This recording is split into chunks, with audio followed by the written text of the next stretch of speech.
Welcome to my channel. Space science से part 1 में 20 basic प्रश्नों को देखेंगे और इसको इमेज के माध्यम से समझेंगे। ये स्पेस साइंस से पार्ट 1 है और इसका पार्ट 2 500 पूरे लाइक होने पर जल्द ही लाएंगे। तो जल्दी से वीडियो को लाइक कर दे, चैनल को सब्सक्राइब कर दे। पहले क्वेश्चन की तरफ चलते हैं। पहला क्वेश्चन है, व्हाट इज स्पेस? अंतरिक्ष क्या है? इसका आंसर देखते हैं। आंसर है, it is the extension that exist beyond the earth and between the celestial bodies. मतलब समझते हैं, कहता है कि वह विस्तार जो पृथ्वी से परे और आकाशीय पिंडों के बीच मौजूद है उसे क्या कहते हैं?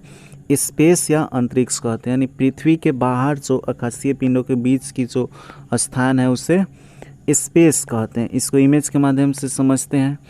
ये है अर्थ, ठीक, और ये है मून, और इसके बीच में बहुत सारे क्या है, रिक्त स्थानें हैं। यहाँ पे सैटेलाइट है, डस्ट पार्टिकल्स हैं। तो इसी बीच के स्थान को हम लोग क्या बोलते हैं? स्पेस कहते हैं, अंतरिक्ष कहते हैं। अगला क्वेश्चन देखेंगे। अगला क्वेश्चन है, व्हाट इज यूनिवर्स? ब्रह्मांड क्या है? इसका आंसर देखते हैं। The entire time and space and its contents are called the universe. यानी संपूर्ण समय और अंतरिक्ष और उसकी अंतर्वस्तु को ब्रह्मांड कहते हैं। पूरे समय और अंतरिक्ष और उसमें जो वस्तुएं हैं उन सभी वस्तुओं से किसका निर्माण हुआ है? इस ब्रह्मांड का निर्माण हुआ है। ये सूरज है और इसके चारों तरफ बहुत सारे क्या ग्रह है, तारे हैं और सैटेलाइट्स हैं, और इस सभी से किसका निर्माण हुआ? ब्रह्मांड का निर्माण हुआ। बात करें इस ब्रह्मांड यानी यूनिवर्स का अध्ययन हम लोग किस में करते हैं? तो इसका अध्ययन कॉस्मोलॉजी में करते हैं। अगला क्वेश्चन देखेंगे। अगला क्वेश्चन है, व्हाट इज प्लेनेट? ग्रह किसे कहते हैं? इसका आंसर देखते हैं। The massive bodies that revolve around the sun are called planets. सूरज के चक्कर लगाने वाले भारी पिंडों को क्या कहते हैं? ग्रह कहते हैं। इसको समझते हैं। कहता है कि सूरज के चारों तरफ चक्कर लगाने वाले पिंडों को, यह है सन, और इसके बाहर जो 8 ग्रह अपनी कक्षा में क्या कर रहे हैं? ऑर्बिट में चक्कर लगा रहे हैं। तो जो सूरज का चक्कर लगाएगा उसको क्या कहेंगे? ग्रह कहेंगे। अगला क्वेश्चन देखेंगे। अगला क्वेश्चन है, व्हाट इज सैटेलाइट? उपग्रह किसे कहते हैं? इसका आंसर देखते हैं। The heavy bodies that revolve around the planets are called satellite. कहता है कि ग्रहों के चक्कर लगाने वाले भारी पिंडों को क्या कहते हैं? उपग्रह कहते हैं। जो ग्रह का चक्कर लगाएगा उसको कहेंगे उपग्रह। जैसे ये है पृथ्वी, और इस पृथ्वी के चारों तरफ बहुत सारे पिंड है जो अपनी कक्षा में पृथ्वी का चक्कर लगा रहे हैं। तो जो पृथ्वी का चक्कर लगाएगा या ग्रह का चक्कर लगाएगा उससे क्या कहेंगे? सैटेलाइट कहेंगे। अगला क्वेश्चन देखेंगे। अगला क्वेश्चन है, what is black hole? Black hole कृष्ण विवर या कृष्ण छिद्र क्या है? इसका आंसर देखते हैं। आंसर है, a strong gravitational field of space time from which nothing including light और other electromagnetic waves has sufficient energy to escape it. Eventually they go down a hole. This hole is called black hole, कृष्ण hole. इसको समझते हैं। कहता है कि अंतरिक्ष समय का एक मजबूत गुरुत्वाकर्षण क्षेत्र जहाँ से प्रकाश या अन्य विद्युत चुंबकीय तरंगे सहित किसी भी चीज़ में इससे बचने के लिए पर्याप्त ऊर्जा नहीं होती है, अंततः वे एक छिद्र में चले जाते हैं। इसी छिद्र को कृष्ण छिद्र या ब्लैक होल या कृष्ण विवर कहते हैं। इसको इमेज के माध्यम से समझते हैं। कहता है कि वह क्षेत्र एक मजबूत ग्रेविटेशनल वाला क्षेत्र है जहाँ पे प्रकाश से इलेक्ट्रोमैग्नेटिक वेव्स जा सकती है, पर यहाँ से वापस लौटने के लिए इसमें पर्याप्त मात्रा में ऊर्जा नहीं होती, अंततः वह इस होल में या छिद्र में चले जाते हैं। इसी को क्या बोलते हैं? ब्लैक होल या कृष्ण विवर कहते हैं। अगला क्वेश्चन देखेंगे। अगला क्वेश्चन है, what is the total number of planets in the solar system? सौरमंडल में ग्रहों की कुल संख्या कितनी है? इसका आंसर है 8। अगला क्वेश्चन देखेंगे। अगला क्वेश्चन है the 8 planets in the solar system have the correct order from the सन।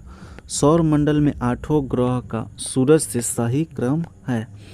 इसका आंसर देखते हैं। सूरज से सही क्रम के बात करें तो पहला है मरकरी, दूसरा वेनस, तीसरा अर्थ, चौथा मार्स है, पांचवा जुपिटर, छठा सैटर्न, सातवां यूरेनस और आठवां जो है नेपच्यून है।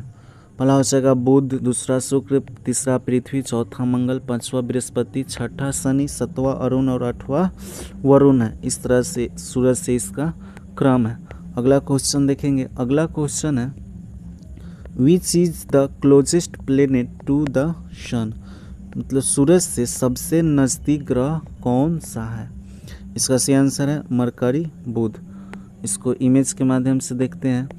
ये है सन और ये है सूरज। ये है सूरज और इसके नज़दीक में जो है मरकरी, यह सूरज के सबसे नज़दीक का क्लोजेस्ट प्लेनेट है। अगला क्वेश्चन देखेंगे।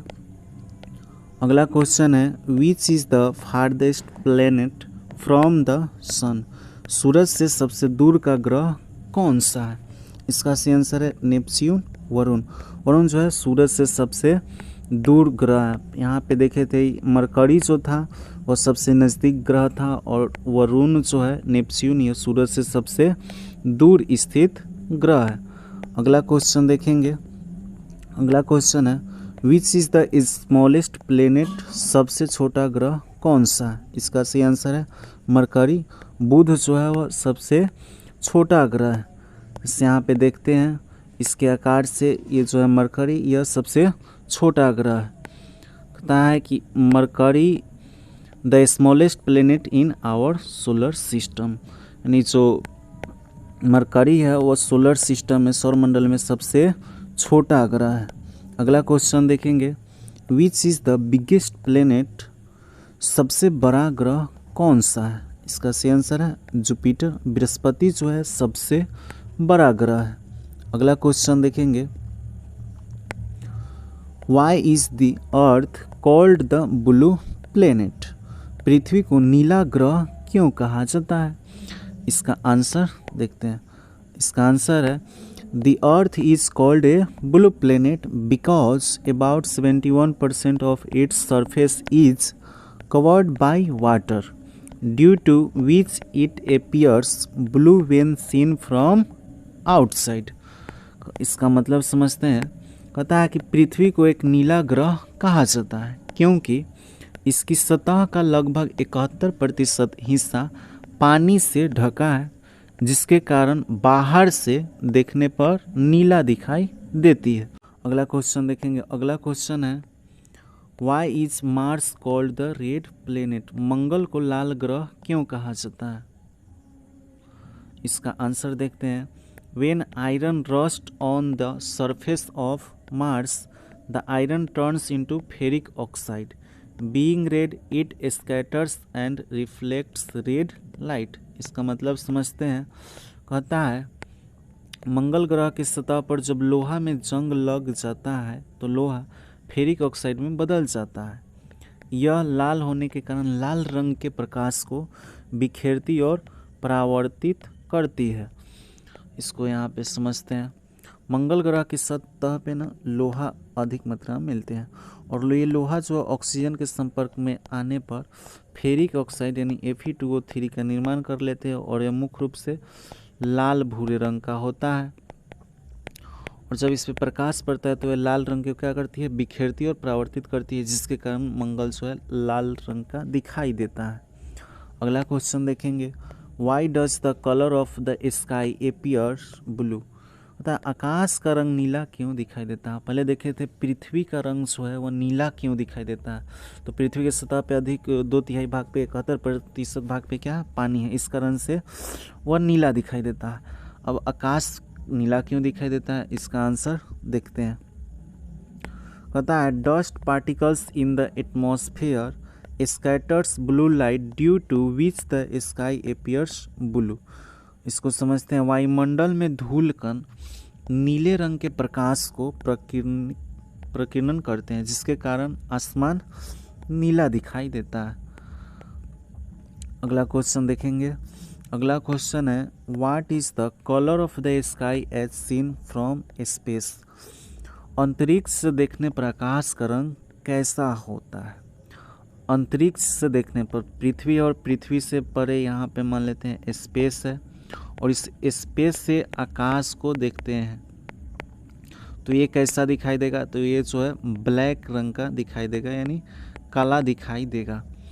यहीं स्पेस से अगर पृथ्वी की तरफ देखते हैं तो ये हमको नीला दिखाई देगा, जबकि आकाश को देखते हैं तब काला दिखाई देगा। अगला क्वेश्चन देखेंगे why do star seem to twinkle in the sky. आसमान में तारे क्यों टिमटिमाते प्रतीत होते हैं। इसका आंसर देखते हैं एटमॉस्फेरिक रिफ्रैक्शन, यानी वायुमंडलीय अपवर्तन। वायुमंडलीय अपवर्तन के कारण जो है आसमान में तारे टिमटिमाते प्रतीत होते हैं। वास्तव में तारे टिमटिमाते नहीं है। सूरज भी एक तारा है, ये टिमटिमाता नहीं है क्योंकि ये पृथ्वी के नज़दीक है और इसका प्रकाश जो अधिक आता है, जबकि दूर स्थित तारे का प्रकाश जो है पृथ्वी तक नहीं पहुंच पाता है। इस कारण से वे दिन में दिखाई नहीं देते हैं, जबकि रात में वे टिमटिमाते प्रतीत होते हैं। इसका एक कारण है वायुमंडलीय अपवर्तन। अगला क्वेश्चन देखेंगे who is the discoverer of the solar system. सौरमंडल के खोजकर्ता कौन है। इसका आंसर है निकोलस कोपरनिकस। कोपरनिकस ने सौरमंडल की खोज की थी। अगला क्वेश्चन देखेंगे who gave the law of motion of planets. ग्रहों के गति का नियम किसने दिया। इसका सही आंसर देखेंगे योहानेस केपलर। योहानेस केपलर ने ग्रहों के गति का नियम दिया था। अगला क्वेश्चन देखते हैं। अगला क्वेश्चन है what is the outermost layer of the sun called. सूरज के बाह्यतम परत को क्या कहते हैं। इसका सही आंसर है कोरोना। किरीट या कोरोना जो है वह सूरज की सबसे बाहरी परत है। अगला क्वेश्चन देखेंगे the constituent of the sun are, सूरज के संगठक है। सूरज किससे बना हुआ, तो सूरज जो है मुख्य रूप से हाइड्रोजन और हीलियम गैस से बना हुआ। बात करें हाइड्रोजन की तो इसमें लगभग 74% है। हीलियम गैस की प्रतिशत की बात करें तो ये 24% है, और अदर गैस जो है 2% है। इस तरह से सन का निर्माण हुआ है। ये पार्ट 1 है। स्पेस साइंस से पार्ट 2 भी लाएंगे 500 लाइक पूरे होने पर। तो जल्दी से वीडियो को लाइक कर दे और इसको शेयर कर दे। चैनल पर नए हैं तो इसको सब्सक्राइब कर दे।